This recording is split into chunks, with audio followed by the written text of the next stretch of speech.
大家好，我叫贝利亚，我从西班牙来的，我是6岁，现在我在安多夫学习高中。在这个视频，我想告诉你我的英语课怎么样。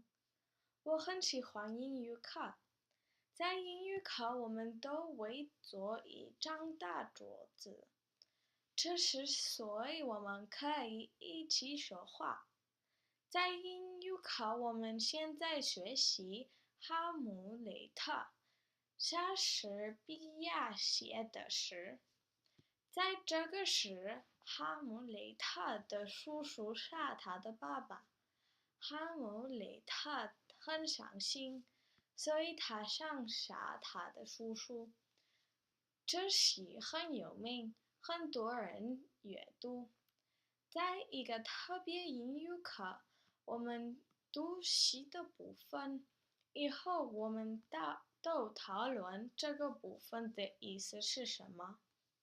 现在你看看我的英语课的同学。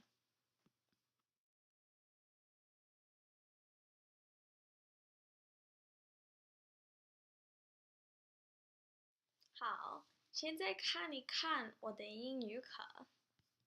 Or to take arms against a sea of troubles, and by opposing anthem, to die, to sleep no more, and by sleep, to say we end the heartache and the thousand natural shocks that flesh is heir to.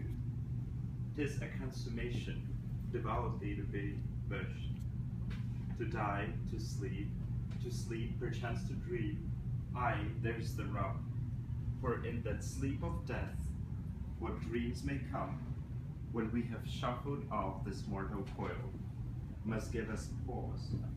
There's the respect that makes calamity of so long life, for who would bear the whips and scores of time, the oppressor's wrong, the proud man's contumely, the pangs of despised love, the law's delay, the insolence of office, and the spurns that patience merit of the unworthy case, when he himself might his witness make, with the better body him, who goes bare to grunt and sweat under a weary life, but that the dread of something after death, the undiscovered country, from whose board no traveller returns, puzzles the world, and makes us rather bear those ills we have, than fly to others than we know not of.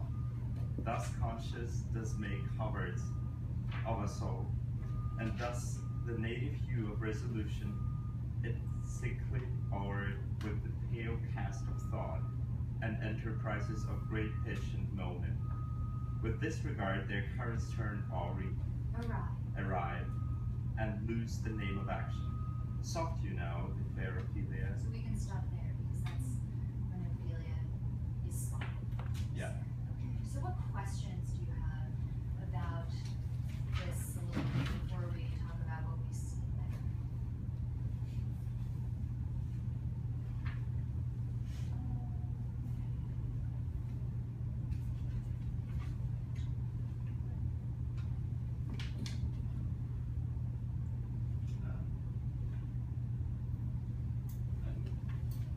He's talking about like the undiscovered country from where no traveler returns. He's talking about the unknown, right? Like after death, maybe? And Let's like fear of the unknown, but at the same time, doesn't he like go with the ghosts? And it was like, I don't know. He says like no traveler returns. Yeah. It is the unknown, but it's a specific territory of the unknown, right? It's that something after death that here Hamlet's sort of imagining is a place, an undiscovered country, right? A space that hasn't been explored or mapped, right? And essentially can't. Why? Because the travelers who go there don't come back to tell you, right? And the ghost did come back, but he didn't tell him. No, right? He says he can't tell him. Yeah. It's too difficult to explain. Well, and he says, It'll melt your eye. your eyes will burn burst out of your head. You'll be so terrified. Your hair will stand on end, right? You can't possibly listen to this place I'm at because it'll, blow your mind. Okay. Other questions about words or meaning? I was a little confused on 127, line 70 or so. It's like that flesh is heir to, tis a consummation, devoutly to you wish. I was confused about what that meant. Yeah, who can explain that?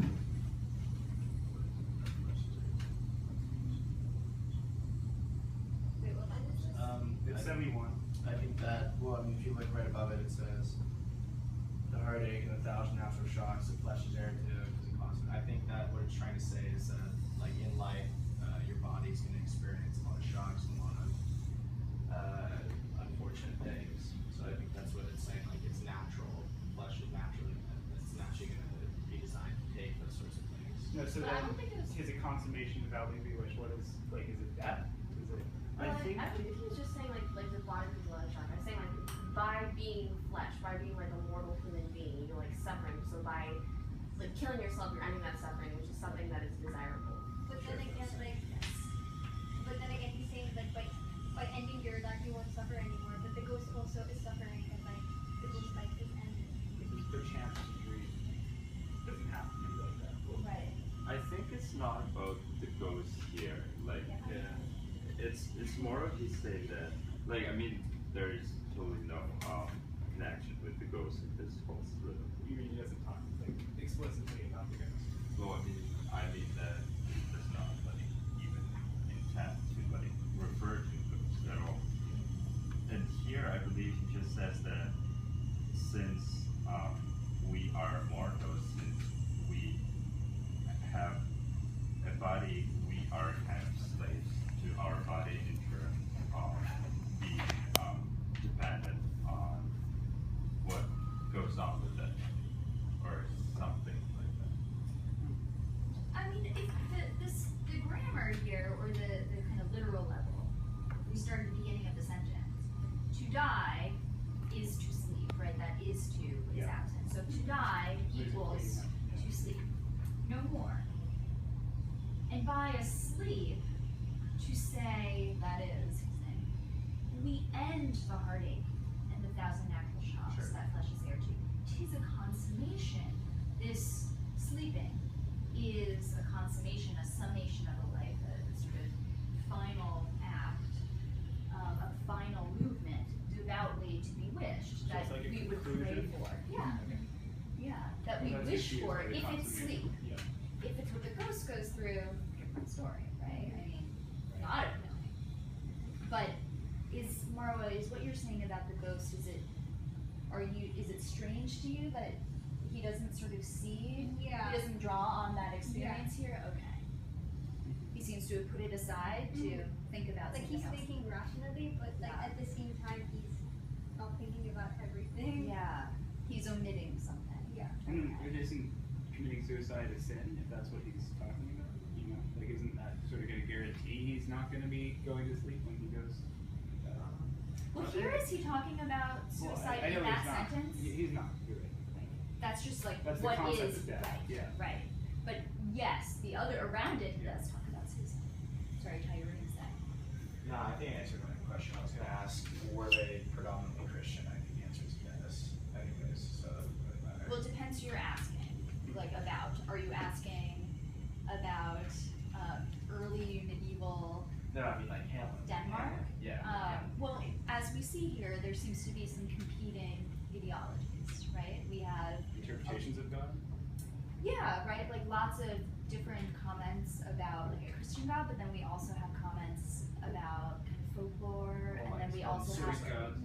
and the Greek gods, right? And but then we have the Christian canon. So what the play suggests is that it's not a settled question, right? Was it a settled question in Elizabethan England? Well, yes and no, right? Because you have the Reformation, which changes the way people are allowed to worship, right? And in a violent way changes it, right? So if you were found worshiping as a papist, you would be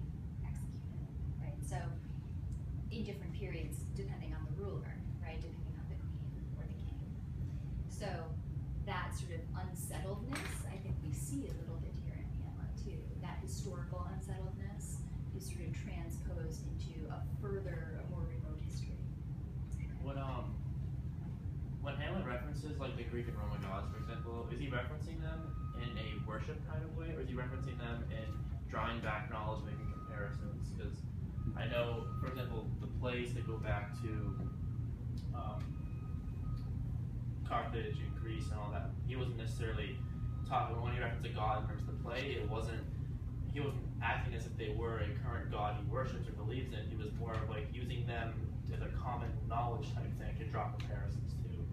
Because that might shift it more in terms of like maybe Christian doctrine, and if like Greek gods are being mentioned, but they're not being mentioned as gods, they're being mentioned as like pieces Part of common knowledge. An So like, intellectual history. yes, thank you. Even in that time of Greek gods and Roman gods, the gods didn't mean the same thing like Christian gods. Yeah. They meant like a force of nature in a way. They represented something. They had personalities. No, but also like they weren't supposed to be all good or all bad. They were just Well, things it's that were. polytheism That's versus what monotheism, so like inherently it's supposed to be different. But like, Yeah. No, I'm just saying like in terms of like combating forces of religion in this story, I personally didn't take it as he was worshiping the Greek gods, he believed in the Greek gods. He was more using them as like intellectual comparisons. 现在我会问你们一个问题，看听不懂这个视频，在你们的学校，你们学习哈姆雷特吗？谢谢大家，我希望你喜欢我的视频。